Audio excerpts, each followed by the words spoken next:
আজকের এই লেকচারটা ইনশাআল্লাহ সকলের জন্যই, নারী পুরুষ যুবক বৃদ্ধ সরকার জনগণ সকলের জন্যই আল্লাহ পাক সঠিক কথাগুলো বলার এবং আমল করার তৌফিক ইনায়াত করুন, আমিন। আমি আলোচনা শুরু করতে যাচ্ছি পবিত্র কুরআনুল কারীমের একটা আয়াতকে কেন্দ্র করে। আল্লাহ রাব্বুল আলামিন সূরা বাকারার মধ্যে বলেছেন, বা'দা আউযু বিল্লাহি মিনাশ শাইতানির রাজীম, কুতিবা আলাইকুমুস সিয়াম কামা কুতিবা আলাল্লাযীনা মিন ক্বাবলিকুম লাআল্লাকুম তাত্তাকুন। আল্লাহ রাব্বুল আলামিন বলছেন, কুতিবা আলাইকুমুস সিয়াম, তোমাদের প্রতি সিয়ামকে ফরজ করা হয়েছে। সিয়াম মানে রোজাকে ফরজ করা হয়েছে রমাদান মাসে। কামা কুতিবা আলাল্লাযীনা মিন ক্বাবলিকুম, ঠিক যেভাবে তোমাদের পূর্ববর্তীদের উপরেও সওম বা রোজাকে ফরজ করা হয়েছিল। অর্থাৎ বিগত উম্মাহ যারা ছিলেন, এর আগে যত উম্মাহ চলে গেছে তাদের উপরও এই সওমটা ফরজ ছিল। উদ্দেশ্য আল্লাহ পাক শেষ অংশে বলেছেন, লাআল্লাকুম তাত্তাকুন, ফরজ করা হয়েছে এই কারণে সওমকে, যাতে করে তোমরা তাকওয়া অবলম্বন করতে পারো, মুত্তাকি হতে পারো। এই তাকওয়া শব্দটা কিন্তু সূরা বাকারার প্রথম দিকেও আছে। আল্লাহ পাক বলেছেন, আলিফ লাম মিম যালিকাল কিতাব লা রাইবা ফিহি।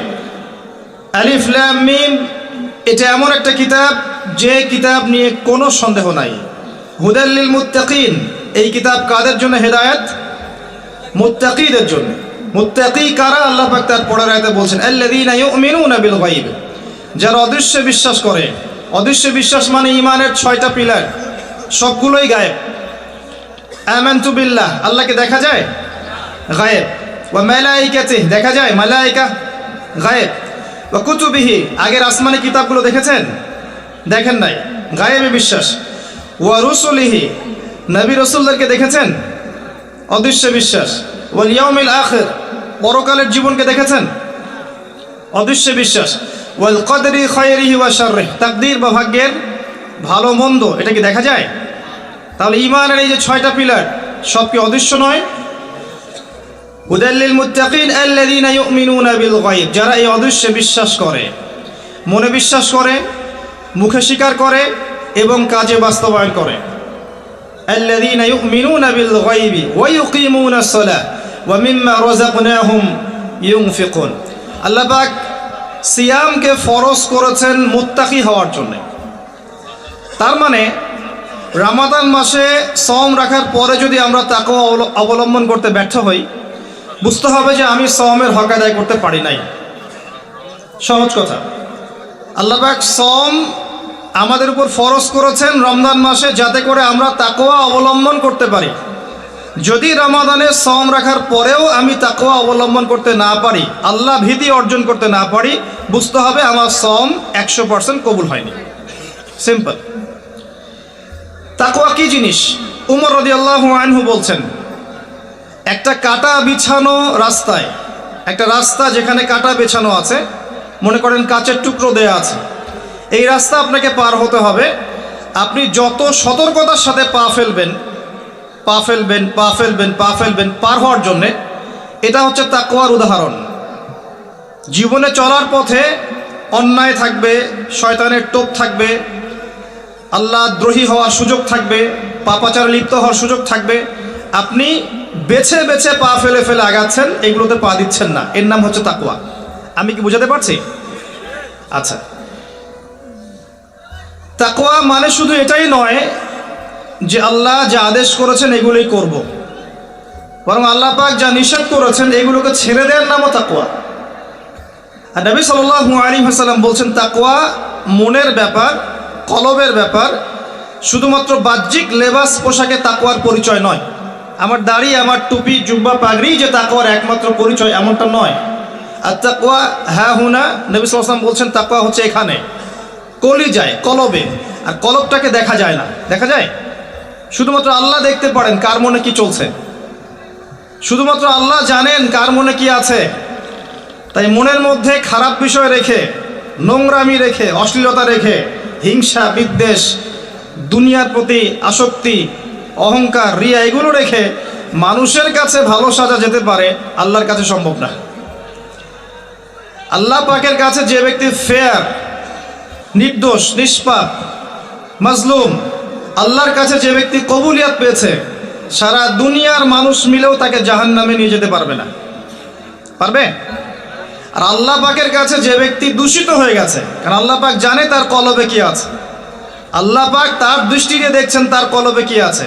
আল্লাহ যদি তাকে রিকগনাইজ করেন যে এর কলবে দোষ আছে, ত্রুটি আছে, হিংসা আছে, পরশ্রী কাতরতা আছে, রিয়া অহংকার আছে, অশ্লীলতা আছে, শিরক আছে, কুফর আছে, আল্লাহ পাক তাকে জাহান্নামে পাঠাবেন ইনশাআল্লাহ তাআলা।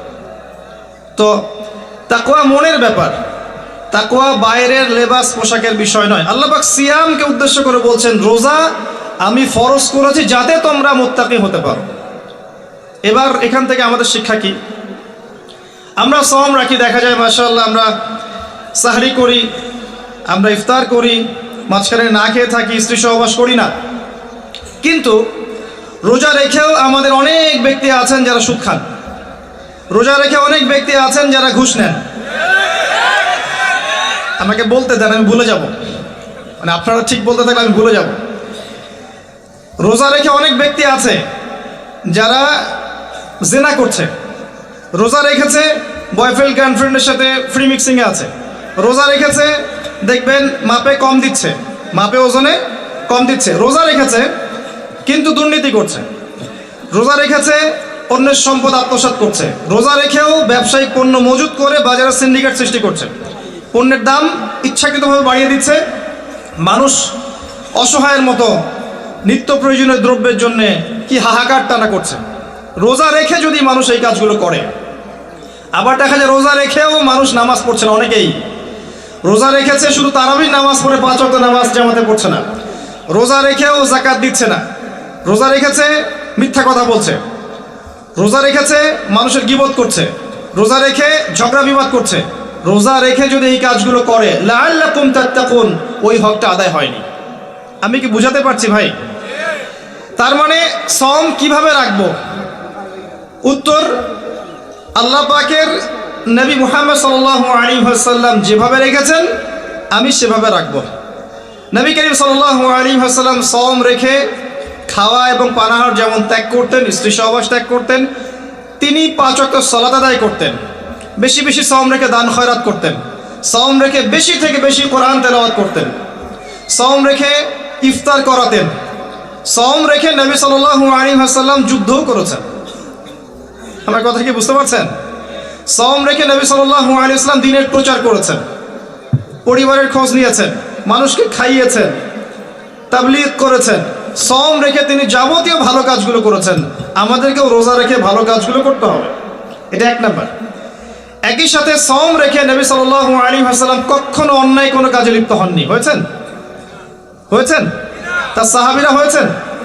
অতএব আমরাও সওম রেখে, রোজা রেখে হারাম খাওয়া, সুদ খাওয়া, আপনার ঘুষ খাওয়া, জেনা করা, দুর্নীতি করা, মিথ্যা বলা, গীবত করা, অন্যের সমালোচনা করা, অন্যের দোষ ত্রুটি খুঁজে খুঁজে বের করা, চগলখুরি করা, এ ধরনের কাজে লিপ্ত হব না।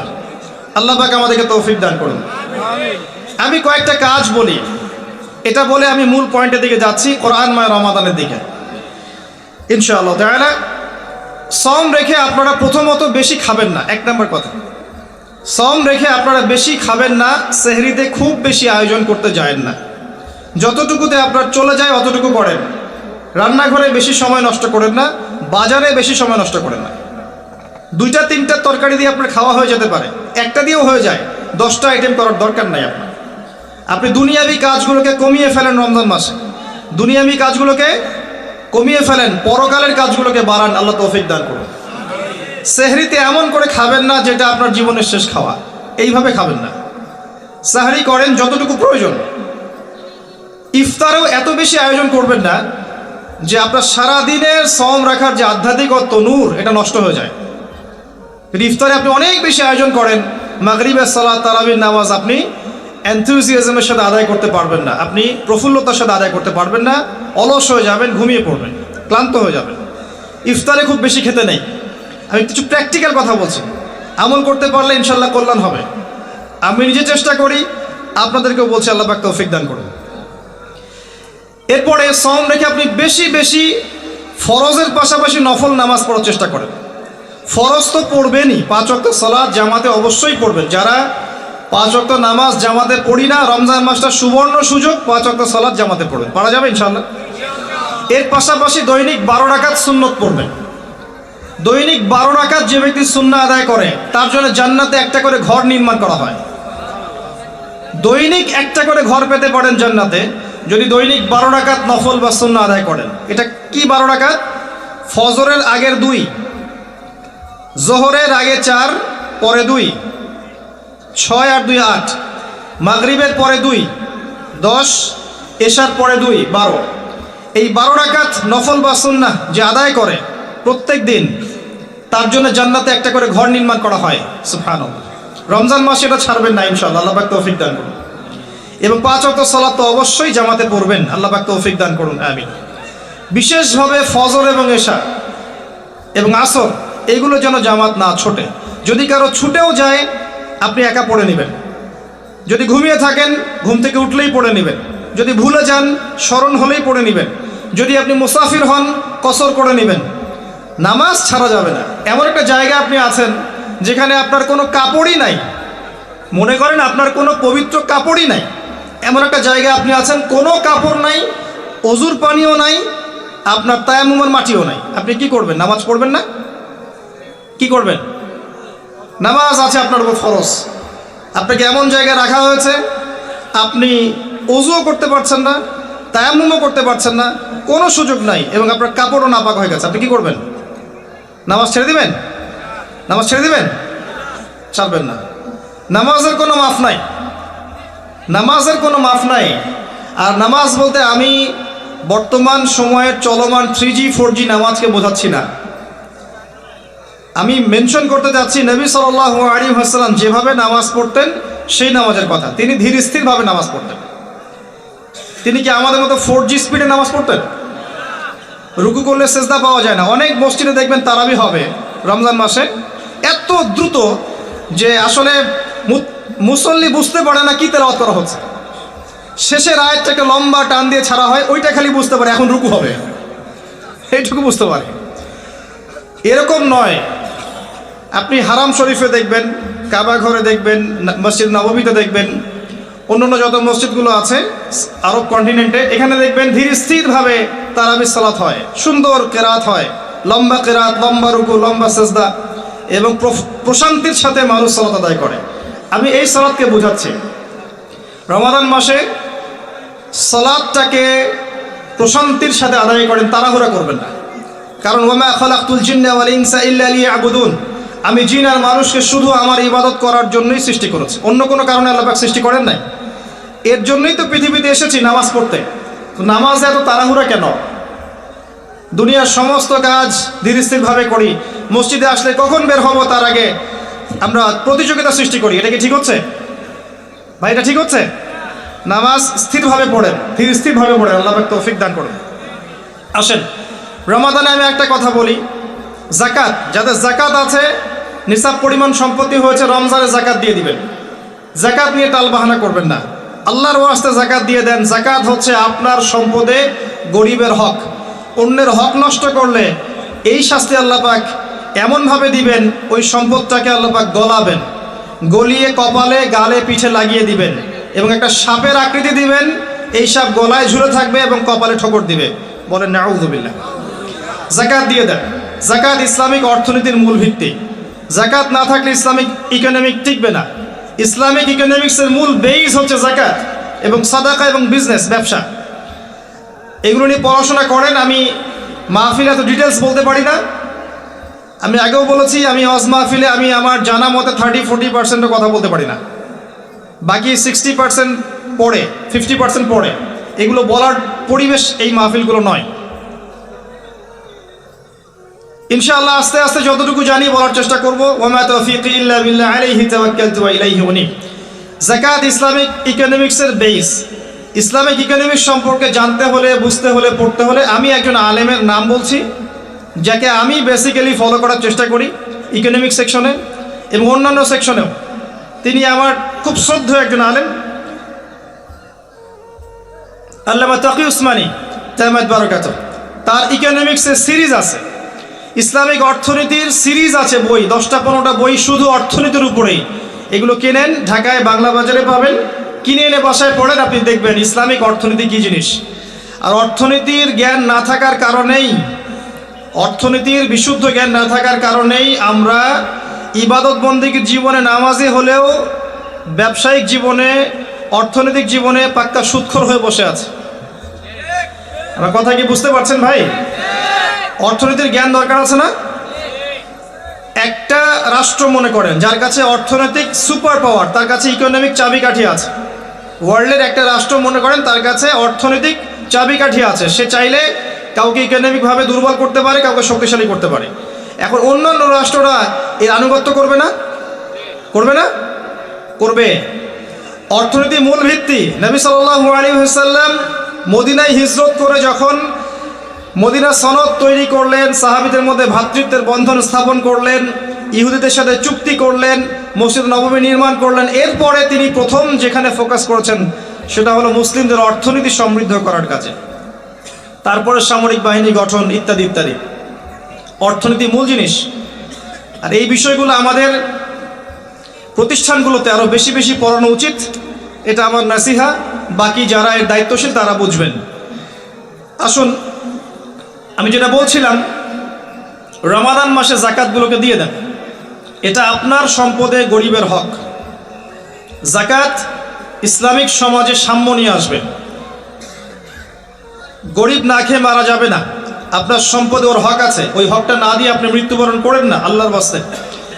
এই পর্যন্ত যে জাকাতগুলো দেন নাই সেটাও হিসেব করা উচিত যে আপনি কত টাকা জাকাত দেন নাই, এবং আল্লাহ পাকের কাছে ইস্তেগফার করা উচিত যে আল্লাহ, আমার 20 বছর আগ থেকে জাকাত ফরজ হয়েছে, আমি জাকাত এখনো দেইনি, আল্লাহ আমাকে মাফ করো। যদি সম্ভব হয় টাকাগুলো দিয়ে দিয়েন। আল্লাহ পাক তৌফিক দান করুন, দোয়া করি আমি। রমজান মাসে বেশি থেকে বেশি তাসবিহ তাহলিল করবেন, বেশি বেশি, সময় নষ্ট করবেন না। হয়তো ফেসবুকে কমেন্ট করতে গিয়ে, পোস্ট দিতে গিয়ে অহেতুক সময় নষ্ট করবেন। এগুলোর কোনো ফায়দা নাই, এগুলোর খুব একটা ফায়দা নাই। বাস্তবিক মাঠে ময়দানে যারা কাজ করে এদের মধ্যে ফায়দা আছে। মুসলিমরা মাঠে কাজ করবে, মাঠে। এখন যারা মাঠে কাজ করছে তারা ফেসবুকে এত শোডাউন করে না, এত আইওয়াশ করে না। আপনি কি আজকে জানতে পেরেছেন যে বাংলাদেশে কতজন মানুষ খ্রিস্টান হয়েছে? জেনেছেন? আপনি কি আজকে জানতে পেরেছেন যে বাংলাদেশে কতজন মানুষ কাদিয়ানি হয়েছে? জেনেছেন? আপনি কি আজকে জানতে পেরেছেন যে বাংলাদেশে কতজন মানুষ আহলে কোরআন হয়েছে এবং শিয়া হয়ে গেছে? আপনি কি জানতে পেরেছেন? যারা এই কাজগুলো করছে বা করে তারা এত শোডাউন করে না, আর আমরা কাজের চেয়ে শোডাউনে বেশি অভ্যস্ত। আল্লাহ পাক আমাদেরকে বোঝার তৌফিক দান করুন। মসজিদে কাজ করেন, মসজিদ ভিত্তিক দাওয়া দেন, খুতবা দেন, তালিম করেন, আল্লাহর রাস্তায় সময় লাগান, মাঠে ময়দানে দিনের কাজ করেন, ইনশাল্লাহ দিন এগিয়ে যাবে ইনশাল্লাহ। অনলাইন একটা অপশন যেখানে আপনি বিশুদ্ধ বিষয়গুলোর প্রচার করতে পারেন। এটা ঝগড়া করার প্ল্যাটফর্ম নয়, এটা কাউকে বিতর্কিত করার প্ল্যাটফর্ম নয়, এটা কারো প্রতি বিদ্বেষ ঝাড়ার প্ল্যাটফর্ম নয়, এটা মনের দুঃখ প্রকাশের প্ল্যাটফর্ম নয়। এটা একটা মাধ্যম যেটা নিয়ন্ত্রণ করে ইহুদি খ্রিস্টানরা। এই মাধ্যমটা নিয়ন্ত্রণ করে কারা? ইহুদি খ্রিস্টানরা। ইহুদি খ্রিস্টানের প্ল্যাটফর্মে গিয়ে দিনের কতটুকু খেদমত হয় এটা আল্লাহ ভালো জানেন, আমরা বুঝি না খুব একটা। অনেক সময় মনে করছেন যে অনেক প্রচার প্রসার হচ্ছে, কল্যাণের চেয়ে এখানে অকল্যাণ অনেক বেশি আছে, সময় হলেই বুঝতে পারবেন ইনশাআল্লাহ। কল্যাণের চাইতে এখানে যে অকল্যাণ বেশি আছে এটা সময় হলে বুঝতে পারবেন ইনশাআল্লাহ। আমি অপেক্ষা করছি সময়ের জন্য, আমি সময়ের অপেক্ষা করতে বলছি, সময়টা হোক তখন বুঝতে পারবেন ইনশাআল্লাহ। এগুলোর মধ্যে কল্যাণের চাইতে অকল্যাণটা বেশি ছিল। এগুলো নিয়ন্ত্রণ মুসলিমদের হাতে নেই, এটা টোটাল নিয়ন্ত্রণ বাইরে। এবং এখানে কনস্ট্রাকটিভ কিছু পাবেন না আপনি, কনস্ট্রাকটিভ কিছু না। একটা ছেলে দিনের জ্ঞান অর্জন করতে চাবে, সে ইউটিউবে ঢুকবে, ওই বিষয়ের লেকচার শুনতে চাবে। যখনই সার্চ দিবে সে দেখবে ওই বিষয়ে এক আলেম যা বলেছেন তার বিপক্ষে আরেকজন কি বলেছেন এটা চলে আসবে। অমুক যা বললেন তমুকের বিরুদ্ধে, তমুক যা বললেন তমুকের বিরুদ্ধে, এটা চলে আসবে। ও একদিন একটা বিষয় পড়বে, আরেকদিন আরেকটা লেকচার শুনবে, আরেকদিন আরেকটা বই পড়বে, আরেকটা লেকচার শুনবে, ও বিক্ষিপ্তভাবে ইসলাম চর্চা করবে, ওর মধ্যে কোনো কনস্ট্রাকটিভ ইসলামিক আইডিওলজি ইনস্টল করা যাবে না। আমরা কি স্কুল লাইফে এভাবে পড়াশোনা করেছি? কলেজে এভাবে পড়াশোনা করেছি? মাদ্রাসায় কি এভাবে এলোমেলো পড়াশোনা করেছি? শুরুটা হয় একটা লেভেল থেকে, লেভেল 1, লেভেল 2, লেভেল 3, লেভেল 4, আস্তে আস্তে আস্তে আস্তে মানুষ একটা লেভেলে যায়। আর আপনি যখন অনলাইন সেকশনকে ইলম অর্জনের একমাত্র মাধ্যম বানিয়েছেন, তখন আপনার মস্তিষ্ক বিক্ষিপ্ত হয়ে গেছে। আপনি কি আমার কথা বুঝতে পারছেন? হয়তো বুঝতে পারছেন না। যখন আপনি অনলাইনটাকে দিনের জ্ঞান শেখার একমাত্র মাধ্যম বানিয়েছেন, তখন আপনার মস্তিষ্কটা বিক্ষিপ্ত হয়ে গেছে এবং আপনি এখানে গঠনমূলক বিষয়ের চাইতে সমালোচনা বেশি দেখেছেন। এবং এমনও কিছু কুরুচিপূর্ণ বিষয় আছে এখানে, যেটা দেখলে মানুষের ইসলাম সম্পর্কে বিরূপ ধারণা সৃষ্টি হয়। সময় হোক বুঝবেন। আর যারা এগুলোর প্রভাবে, যাদের উপরে জুলুম আর নির্যাতন এসেছে, তারা জানে যে ভিতরের বিষয়গুলো কি। যখন সময় আসবে বুঝবেন এগুলোর কল্যাণের চাইতে অকল্যাণ অনেক বেশি আছে। আমার নাসিহা, রুট লেভেল থেকে কাজ করেন, মসজিদে কাজ করেন, তালিমে কাজ করেন, খুতবায় কাজ করেন, মসজিদ ভিত্তিক কাজ করেন, মাদ্রাসা করেন, মহিলা মাদ্রাসা করেন, তালিমের বৈঠক চালু করেন, মহিলাদের তালিম চালু করেন, মক্তব চালু করেন, রুট লেভেল থেকে কাজ করেন, দিনের বিজয় হবে ইনশাআল্লাহ। যাই হোক, এগুলো নিয়ে আজকে এত বেশি কথা বলবো না, আমরা মূল পয়েন্টে আসি। রমজান কেন্দ্রিক কয়েকটা কাজের কথা আপনাদেরকে বলছি। সালাত, 5 ওয়াক্ত সালাত, নফল সালাত, দৈনিক 12 রাকাত সুন্নাহ, এবং দিনের প্রতিটা কাজ নবী সাল্লাল্লাহু আলাইহি ওয়াসাল্লামের সুন্নাহ মতো করার চেষ্টা করা। ঘুম থেকে শুরু করে, ইস্তেঞ্জা থেকে শুরু করে প্রতিটা কাজ, ব্যবসা বাণিজ্য, মুআমালাত সব কিছু করা যাবে ইনশাআল্লাহ। পাশাপাশি আল্লাহ পাকের জিকির বেশি বেশি করে করেন, বেশি থেকে বেশি আল্লাহর জিকির করেন, ইলম অর্জন করেন, আলেম ওলামার কাছে যান, যদি কোনো বিষয় না বোঝেন তাদেরকে জিজ্ঞাসা করেন, মক্তবে যান, মাদ্রাসায় যান, বাচ্চাদেরকে মক্তবে পাঠান, রমজান মাসটাকে এনজয় করেন, যাকাতগুলো দিয়ে দেন, বেশি বেশি দান সাদাকা করেন রমজান মাসে, বেশি থেকে বেশি মানুষকে ইফতার করানোর চেষ্টা করেন, বেশি থেকে বেশি মানুষকে ইফতার করানোর চেষ্টা করেন।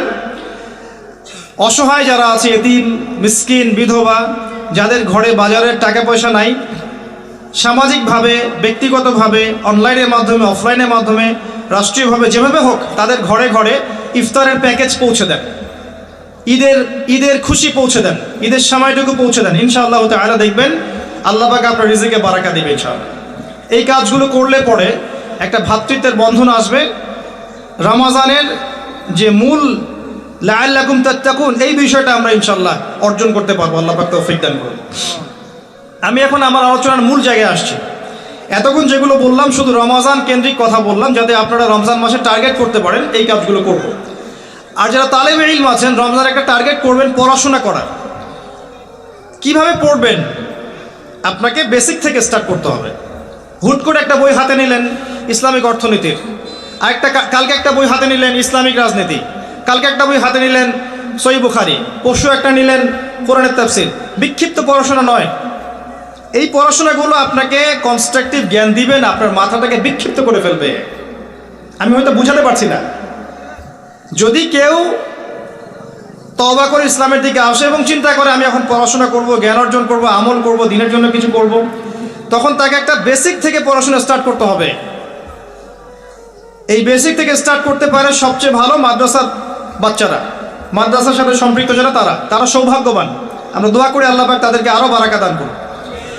কিন্তু জেনারেল যারা, তাদের সমস্যা আছে, কারণ তারা কোনো সঠিক গাইডলাইন পায় না যে প্রথমে কোন বইটা পড়বো, তারপর কি ইত্যাদি ইত্যাদি। আমি আপনাকে আমার লাইফ থেকে একটা নসিহত করছি, সহজ কিতাব থেকে শুরু করে আস্তে আস্তে আস্তে আস্তে কঠিনের দিকে যান। কথা কি বুঝতে পারছেন ভাই? সহজ কিতাব মানে কি? ধরেন আপনি কোরআন তেলাওয়াত করতে জানেন না, আগে আপনাকে কোরআন তেলাওয়াত শিখতে হবে, বেসিক তেলাওয়াত শিখতে হবে, তাসবিহ শিখতে হবে। এরপরে আপনি মনে করেন কোরআন তেলাওয়াতে পারদর্শী হয়ে গেছেন, এখন আপনাকে বিশুদ্ধ করে কোরআন নিয়মিত পড়ার চর্চা করতে হবে, ডেইলি এক পারা করে, যাতে আপনার মুখের মধ্যে জড়তা কেটে যায়, আপনি বেশি বেশি ফ্লুয়েন্টলি কোরআন তেলাওয়াত করতে পারেন। এরপরে আসবে এই লেভেল যখন আপনাকে আরবি ভাষা, সাহিত্য, ব্যাকরণগুলো শিখতে হবে। ফর এক্সাম্পল, যে মিজান মুনসাহিব বলেন, নাহু সরফের কিতাবগুলো বলেন, এই যে বইগুলো আছে, এসো আরবি শিখি, বেসিক কিছু কিতাব, এই কিতাবগুলো আপনাকে পড়তে হবে।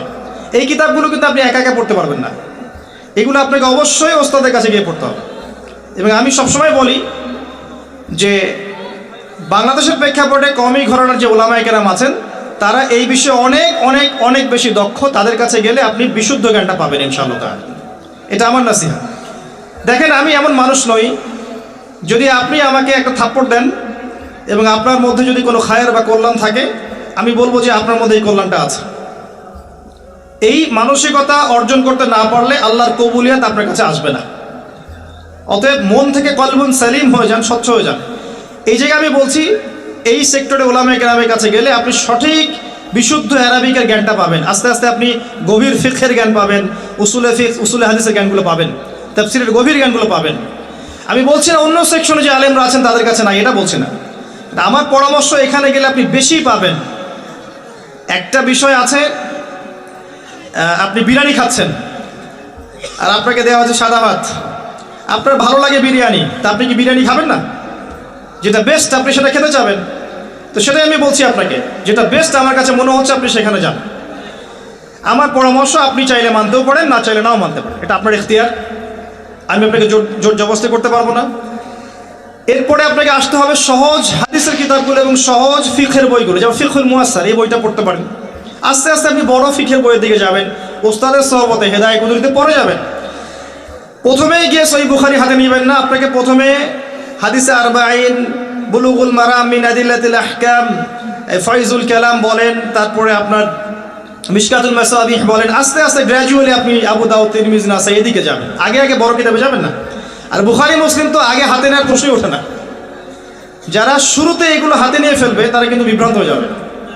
বিভ্রান্ত হয়ে যাওয়ার সম্ভাবনা অনেক বেশি। কারণ আপনি যদি একবারে মেডিকেল সায়েন্সের একটা বই হাতে নেন, আপনি ইংরেজি রিডিং পড়া শিখেছেন, ইংরেজি জাস্ট রিডিং পড়তে পারেন, এখন আপনি মেডিকেল সায়েন্সের একটা বই হাতে নিয়েছেন, আপনি কি আদৌ এর গভীরতা বুঝতে পারবেন? কথা কি বুঝতে পারছেন? আবার এই কথাগুলো খুব ইম্পর্টেন্ট কথা, কিন্তু ওয়াজ মাহফিলে সচরাচর এগুলো কথা হয় না। এগুলো কনস্ট্রাকটিভ কথা, যেটা আপনার জীবনকে বদলাতে পারে ইনশাআল্লাহ। পড়াশোনার ক্ষেত্রে এই ম্যাথোডোলজি ফলো করেন, আপনি ভালো করবেন ইনশাআল্লাহ। আমরা তো কিছুই না, আমি দোয়া করি আপনারা আমাদের চেয়ে অনেক ভালো হন। আমরা আস্তে আস্তে সরে যাবো ইনশাআল্লাহ। যে দিনকাল পড়ছে আস্তে আস্তে সরে যেতেও হবে মনে হচ্ছে।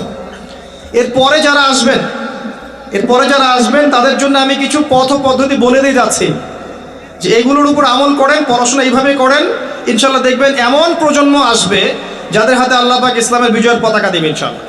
এটা আমার বিশ্বাস, এটা আমার বিশ্বাস। আর আমরা দুর্ভাগ্যজনকভাবে অথবা সৌভাগ্যজনকভাবে এমন একটা সাইকোলজির পরিবেশে চলাফেরা করি আর কি, যেখানে একজন আরেকজনের ভালো খুব একটা দেখতে পারে না। যখনই কারো ভালো হতে থাকে বেশিরভাগ মানুষের এটা সহ্য হয় না, এবং এভাবেই আমরা দিনকে ক্ষতিগ্রস্ত করি। এবং দিনকে ইসলামের প্রকাশ্য শত্রুরা যতটা ক্ষতিগ্রস্ত না করেছে, আমরা আপোষে সেটা বেশি করেছে।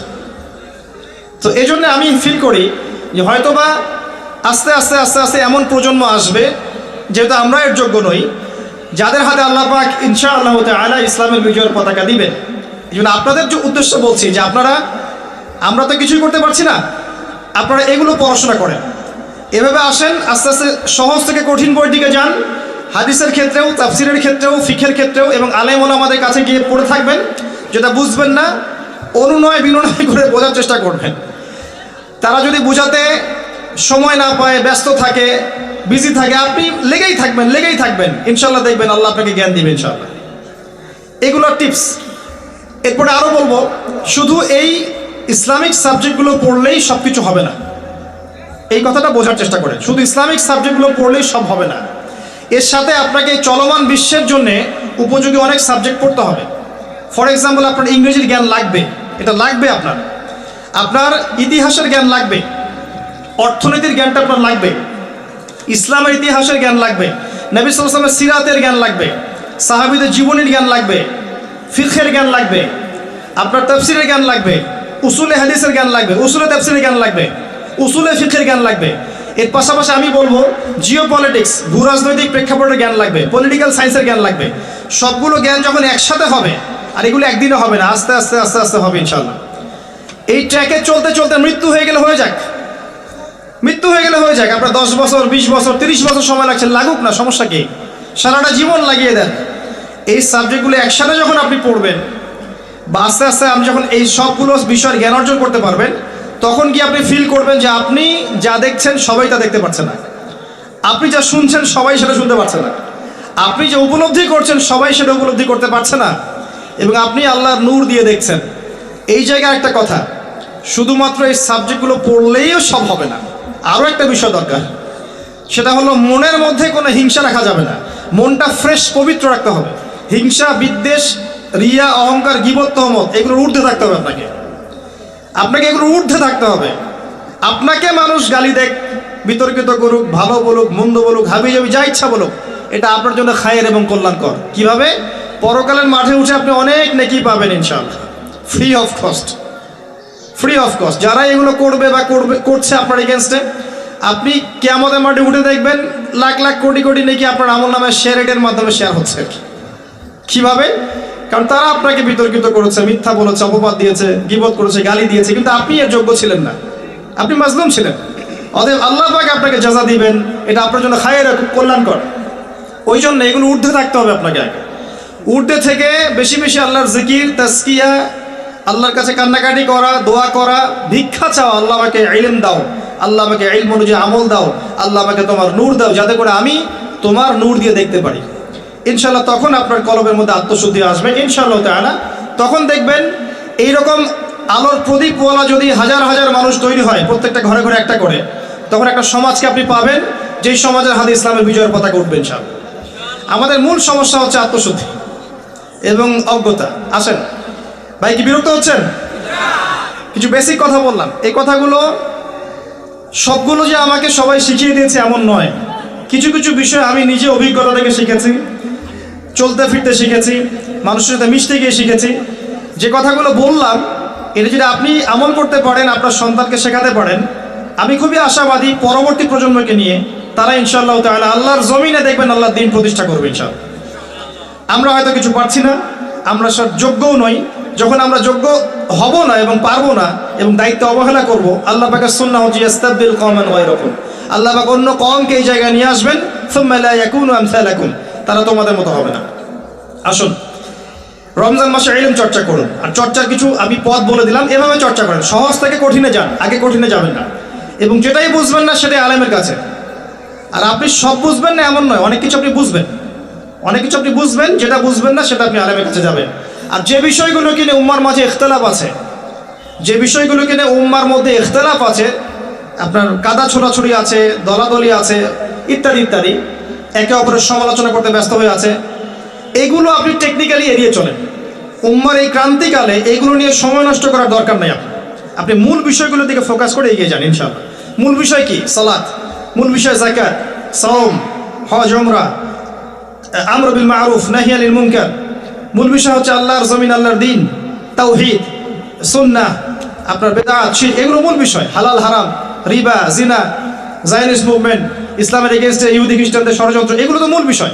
মূল বিষয়গুলোকে নিয়ে এগিয়ে যান ইনশাআল্লাহ, দেখবেন বাকি বিষয়গুলো আল্লাহ পাক ঠিক করে দেবেন ইনশাআল্লাহ।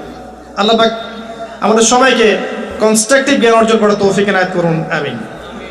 প্রিয় ভাইয়েরা, এখানে আমি আসছি যে রমজানটাকে কোরআনময় করবেন কিভাবে। রমজানে এই আমলগুলো করবেন, আল্লাহ পাক তৌফিক দান করুন আমাকে, আপনাদের সবাইকে। একটা বিষয়ের দিকে ফোকাস করবো আমি এখন, সেটা হচ্ছে কোরআন কেন্দ্রিক রমাদান।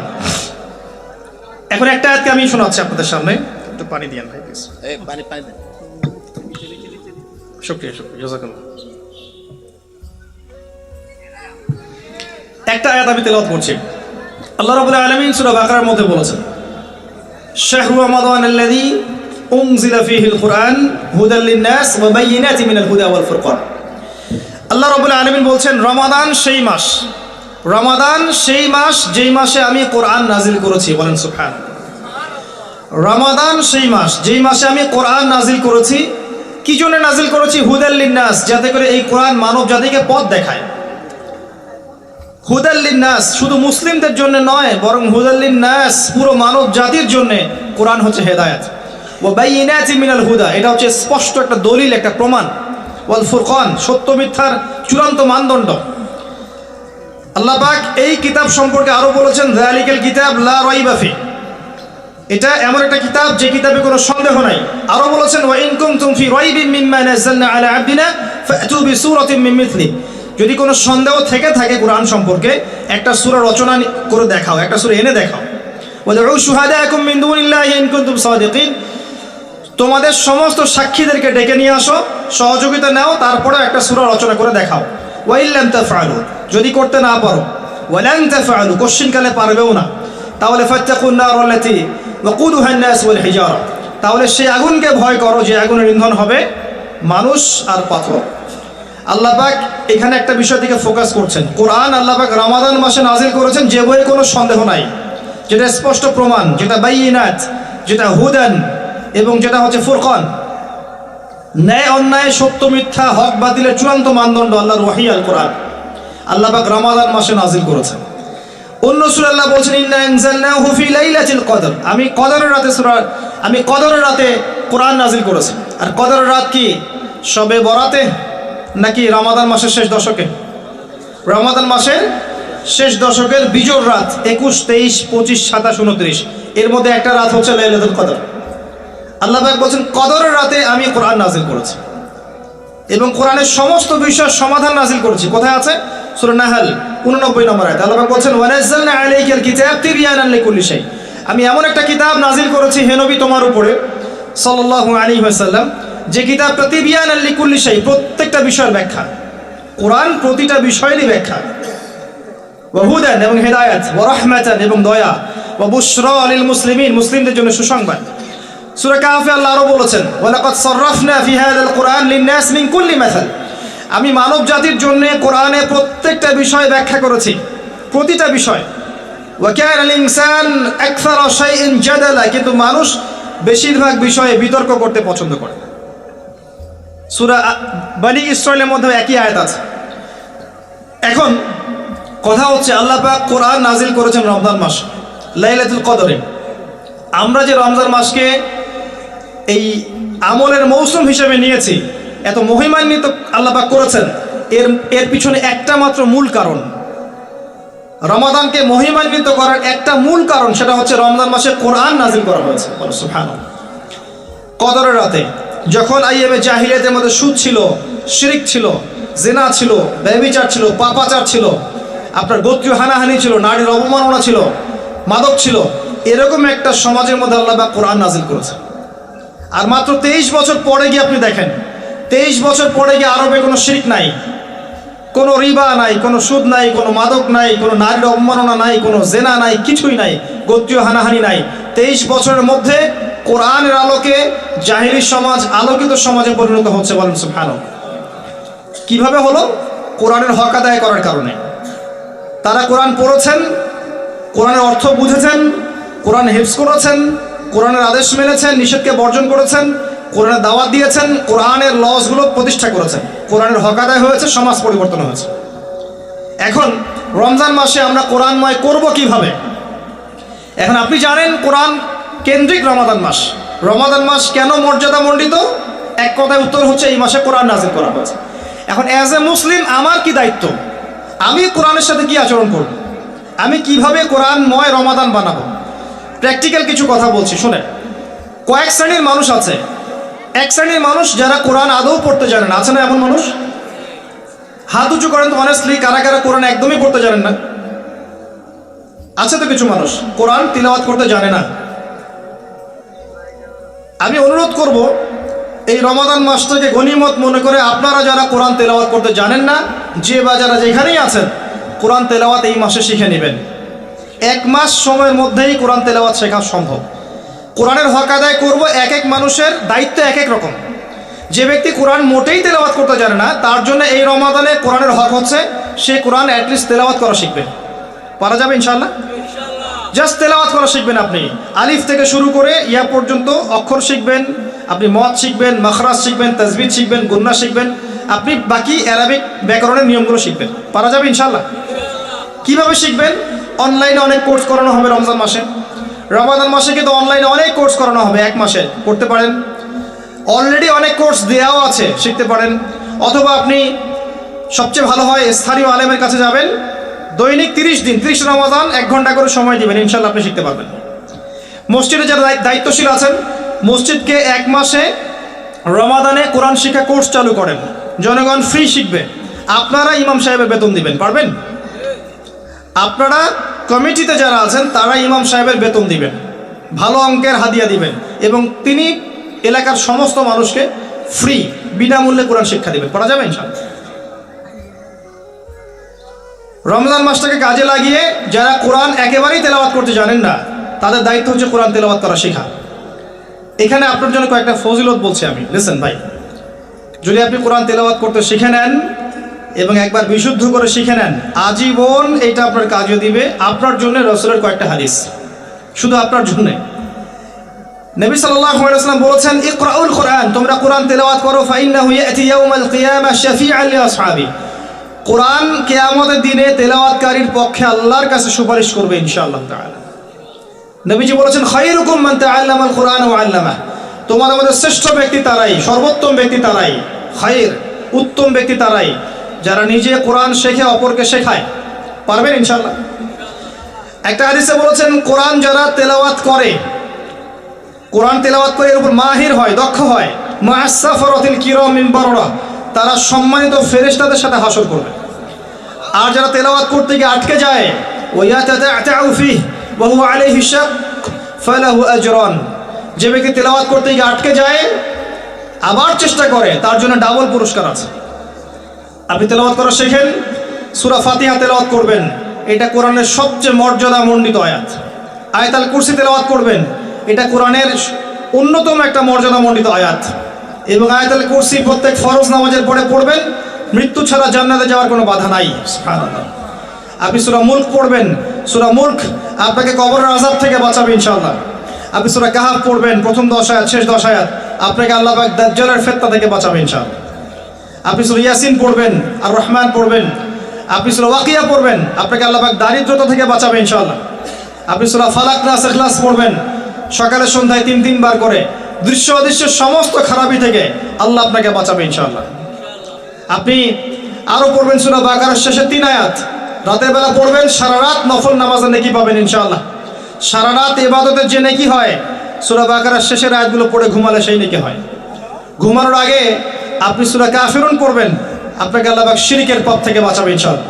কত ফজিলত বলে শেষ করব, ফজিলতের শেষ নাই। একটা অক্ষর পড়বেন 10টা নেকি পাবেন।